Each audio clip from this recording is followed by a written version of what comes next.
you have seen the series, you know that there is Maverick Viñales, Yamaha story, which is very powerful. Yes. So we didn't go into detail in what's going on with the Viñales motorbike, but we know what was going on in his mind.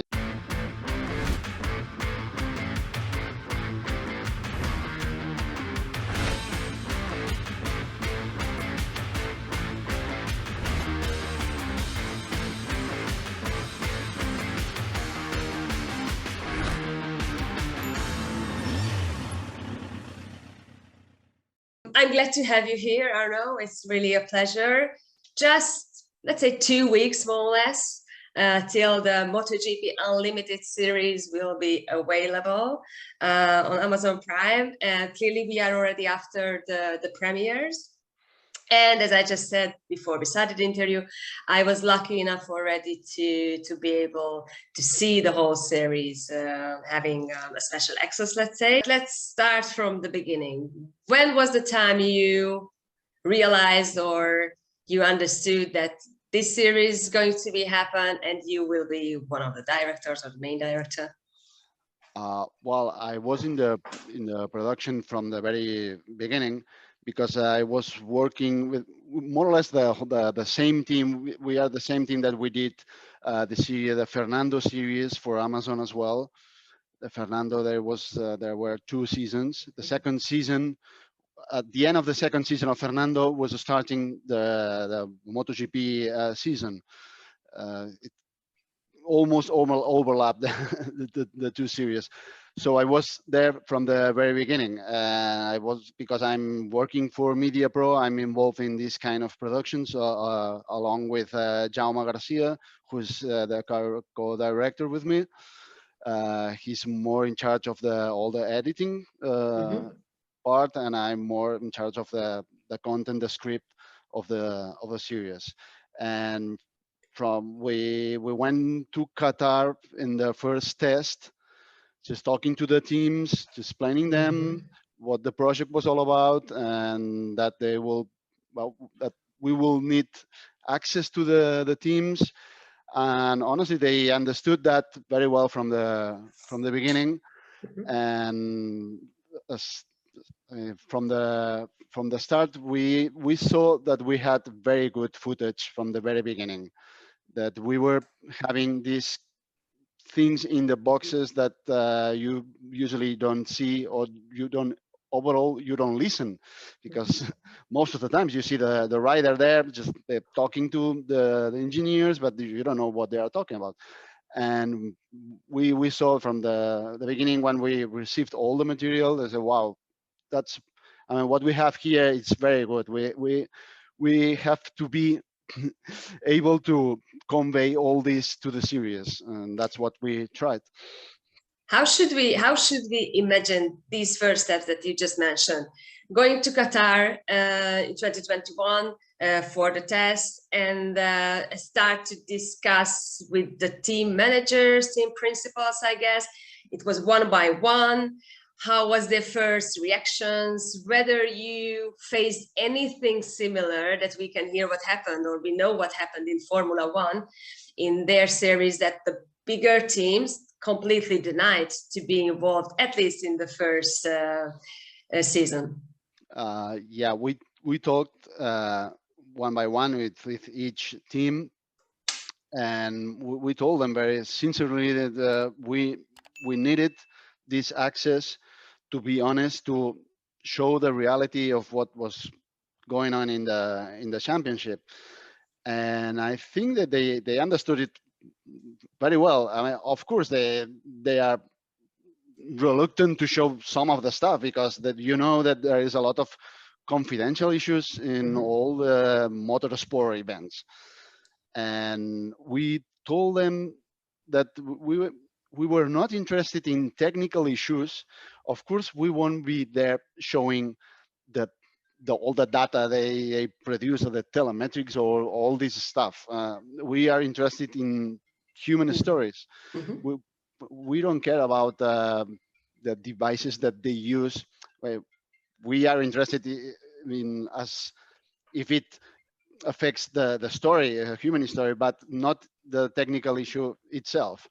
You know that teams they wouldn't allow to show the machine, the motorbikes, without The the fairings. Yeah, because and we understand that, and this is not a problem for us because sure. I mean, what's the point for us to show confidential technical stuff about the teams? So it wasn't a surprise for us that they were reluctant in that sense. But on the other hand, they were very open to show. They know that we are all for the MotoGP championship. We have a common interest to show this to the public. You have seen the series, you know that there is Maverick Viñales, Yamaha story, which is very powerful. Yes. Uh, so we didn't go into detail in what's going on with the Viñales motorbike, Mm-hmm. but we know what was going on in his mind, in his personally, and that's as for me at least is what is really interesting.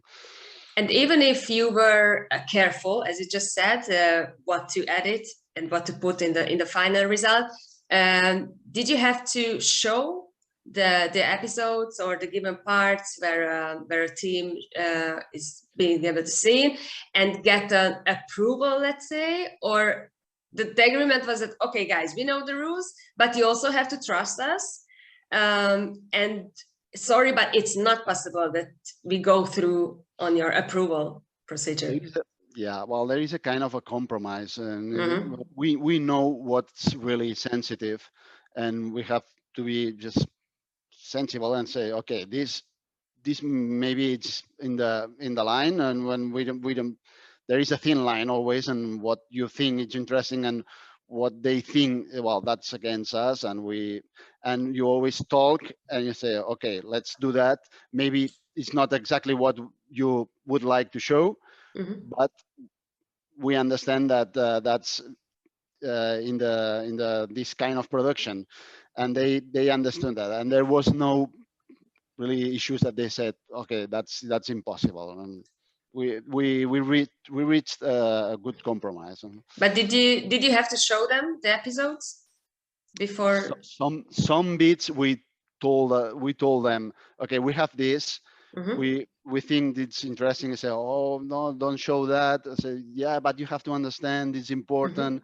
And well, there is always talks, and they understood, okay, we trust you, and well, it's a matter of trust mainly, and they knew us. We were with them all along the season, and they knew how we worked. We have experience in this kind of productions, Sure. and we know that there are some stuff that we don't even need to show them, because we know it's impossible that they Sure. will show that.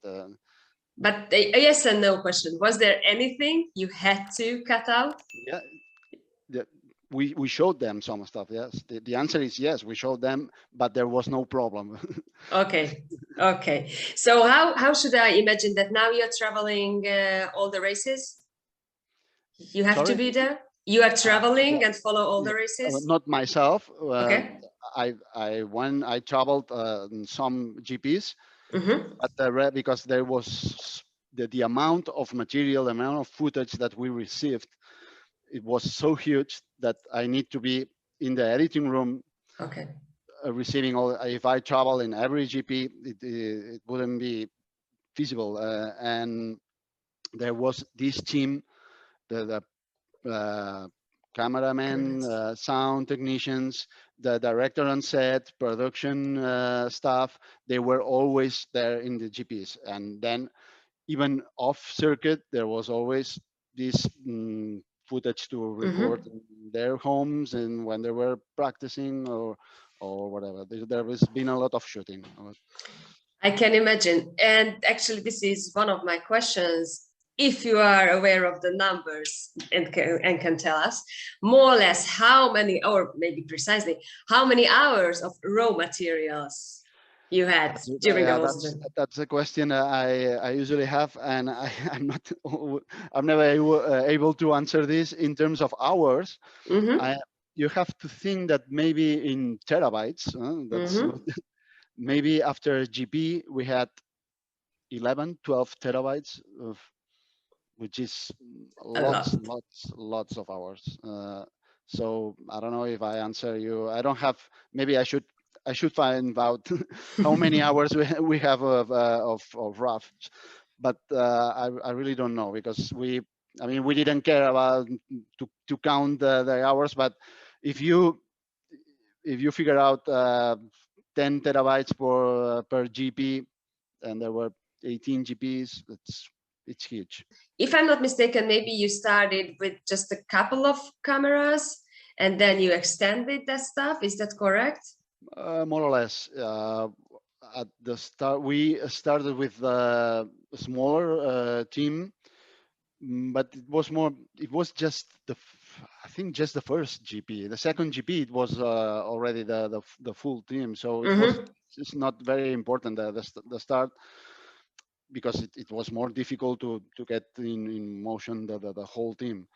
But straight away, in the second one, we already had these 3 units working constantly in the GP, and then we have more people in Barcelona, where the company is based. And we had, I don't know, in total, you asked me for the team, the people involved in the production. We were roughly 25 people, maybe. Okay. And in some GPs, we thought that it would be interesting to add more units, because I don't know, maybe it's. I remember, for instance, in Barcelona, it was already open to the public. Yes. So let's add a unit to record the atmosphere with the audience, with the public, and well, maybe we have. We think it's interesting to add a unit for race direction, to follow how the race direction works. So we add one more, and maybe in the last episode, it's interesting to know what's going on with Rossi and the race direction as well, and the celebrations.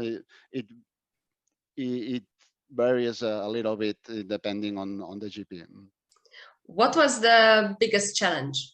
Because as you also mentioned, you are already after a lot of similar series in terms of sports related, also top sports related, not just you mentioned Fernando, also Formula 1, other technical sports, because also the Dakar rally was involved there. I think Manchester United, so football related. So what was the biggest challenge with the MotoGP? The biggest challenge, apart from the technical side, which is having 3, 4, sometimes 5 units working at the same time, so you have to coordinate very well.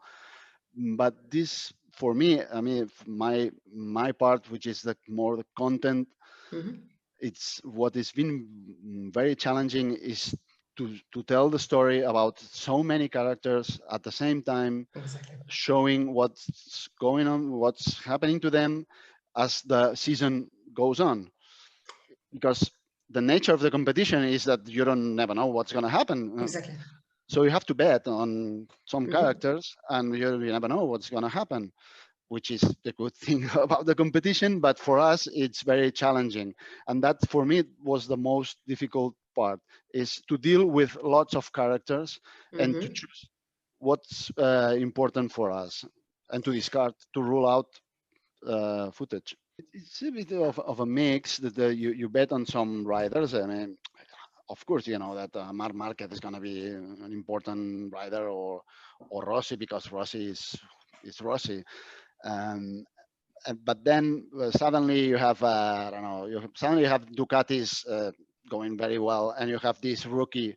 Okay, we knew that we had to keep an eye on Jorge Martin, but we didn't expect on the second GP he would he would made a pole position, and then he had an accident, and then he won a race. So you stop and you think, okay, maybe this rider that we thought that it wouldn't be so important, suddenly it goes in he wins races, and apparently he's going to be the rookie of the year. Then you start to focus on him. So it's kind of organic. You have to adjust depending on what's going on. From a director point of view, who was your favorite, or who is your favorite, or maybe not using the word favorite, the most exciting?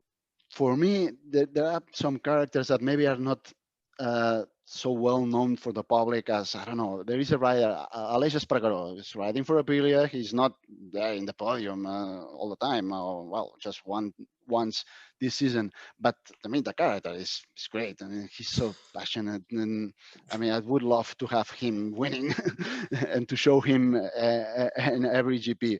And or Jack Miller. Jack Miller is great, and we from the very beginning we saw, well, we have here a great character. Let's keep an eye on him. We saw that he was not doing well in the beginning. So there was drama as well. I said, okay, let's follow him, even though he's not doing well at the beginning. In the beginning, you could imagine, well, he's not going to win to the championship. But anyway, it's very interesting. And then he suddenly started to win, which was even better.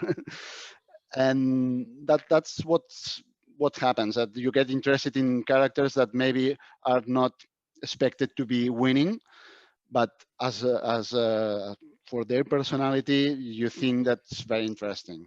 And I could say just Aleix Espargaró or Jack Miller, for instance. I was expecting for these names. Have you followed MotoGP also before this job or before this project? Personally, I mean, I'm a very fan of sports in general, and I mean, when I was young, when I was 15, 16, I was following MotoGP, and I was going to the circuits, and I was one of these fans in the circuit. So you can imagine that for me, that this experience, it's been great.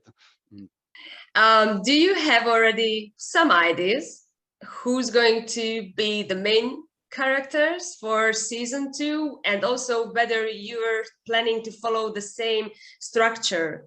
So going, let's say, race by race, even if clearly it's impossible to show all the races. It was not possible either in season 1, in season 2. If we have all the 21 races, it will be even more difficult, impossible.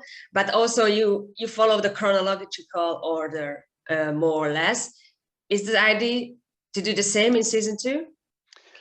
At the moment, I personally think that this formula, I mean, it worked, because it has a lot of pros and cons, and I think that it has worked, and why not to repeat that?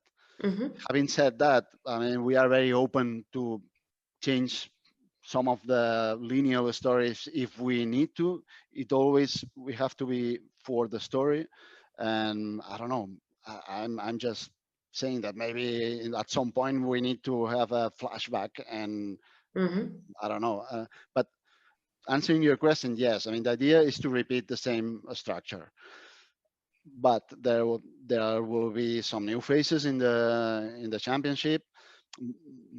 The most, more or less, it's going to be the same. In the sense that Quartararo is the champion, and you have Marquez, Martin is going to be strong again, and you have Jack Miller, which is a fantastic character, and we have to follow this, of course. But then you have, I don't know, for the first time you have a woman directing a team as a team manager, Nadia Padiovani. I think. Yes. I think I'm saying the correct name. You did. We have some interesting rookies. We have Remy Gardner, who's an interesting rookie. So we will try to follow more or less as the same group of favorite, the principal riders, and to add these new faces. We are very interested in adding new faces because we think that's going to add more interest in the series. There is another big difference between the Formula 1 and the MotoGP. Therefore, there's a big difference with the Formula 1 series and with MotoGP Unlimited. And this led to the language part and the language question. Because Formula 1 is more or less based on English, and a lot of British people and a lot of teams based in the UK, but not MotoGP. So it's a really international environment, as clearly you know and you experienced.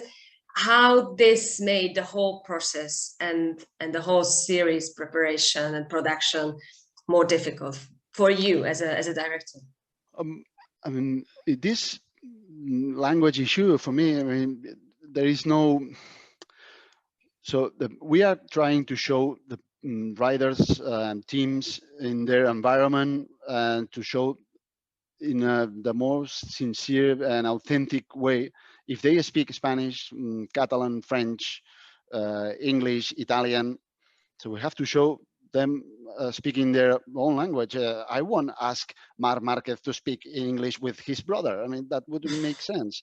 If you want to show him really how he lives his life. So for me, I mean, there was no choice other than showing him or the rest of the people in their language.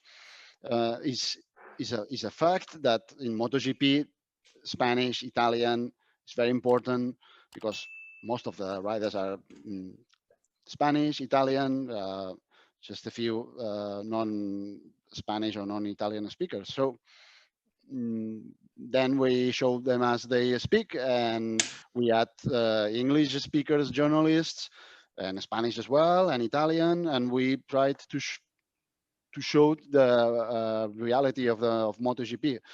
If in Formula One they speak mostly in English, well, there's nothing I can do. So, have you already started to shoot season 2?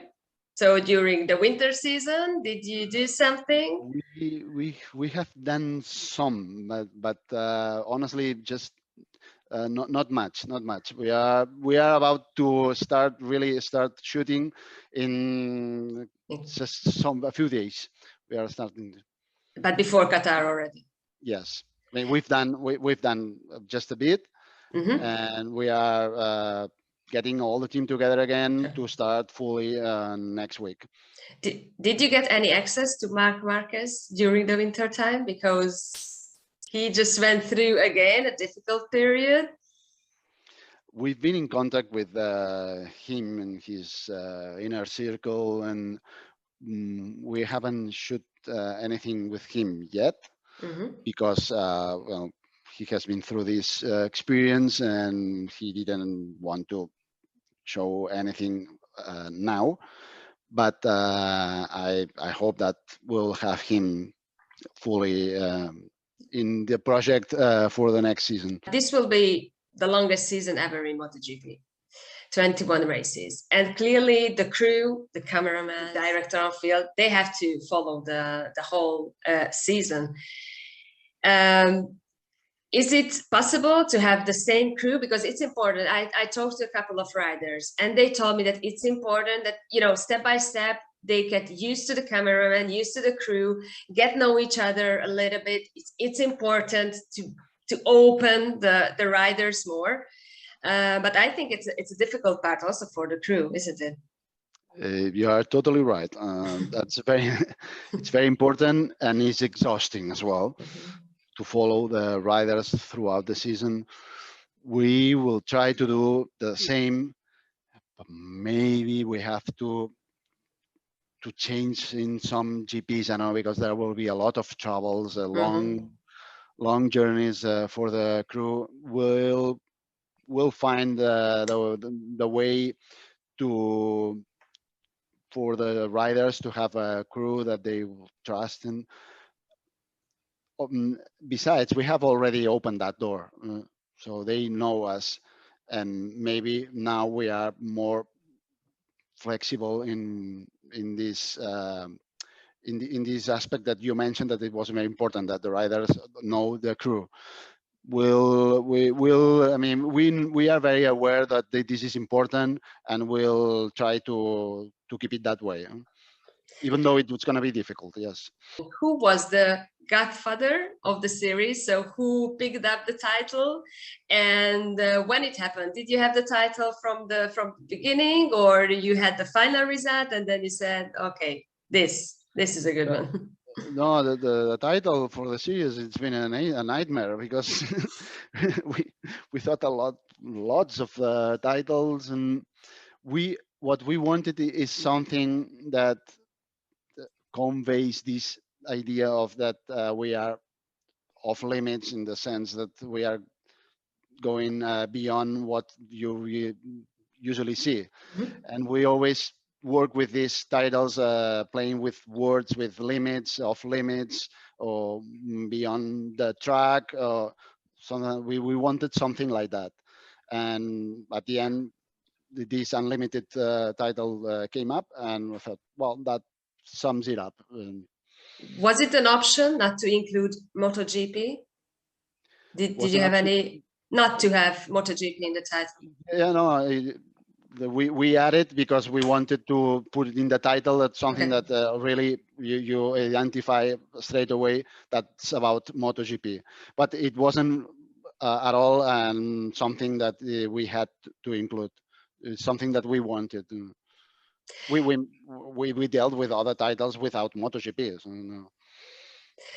Thank you so much for your time. As I said, I really enjoyed not just this chat, but also the series itself, and I really recommend everyone to watch it. And frankly speaking, I cannot wait for season 2 as well. So I'm really interested what you can show us about this season. Let's see.